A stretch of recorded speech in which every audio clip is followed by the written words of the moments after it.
ang nagkabitak-bitak sa bayan ng Damanhog sa Cebu.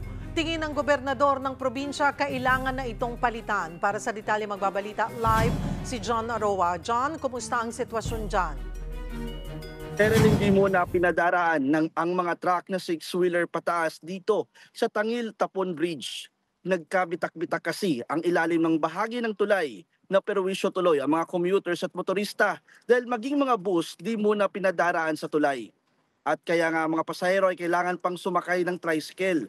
May diversion road naman pero masikip at malayo dahil kailangan pa nilang umikot sa ibang bahagi o sa ibang bayan ng isang oras. Ayon kay Mayor Gungun Hika, kasulukuyang sinusuri ng mga engineer ang kalagayan ng tulay para sa assessment ng DPWH sa structural stability ng tulay. Ang nasabing tulay ay pangunahing daan na nagdurugtong sa bayan ng Dumanhog at sa pantalan ng Tangil para makapuntang Negros.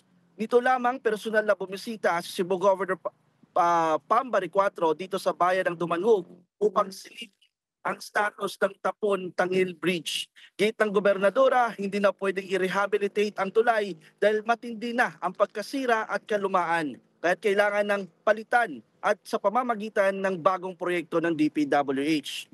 Cheryl, kasabay nito, tinitingnan din ang posibilidad na magpapatayo ng bypass o detour road habang iniayos o pinapalitan ang nasabing tulay. Cheryl. Maraming salamat, John Aroa.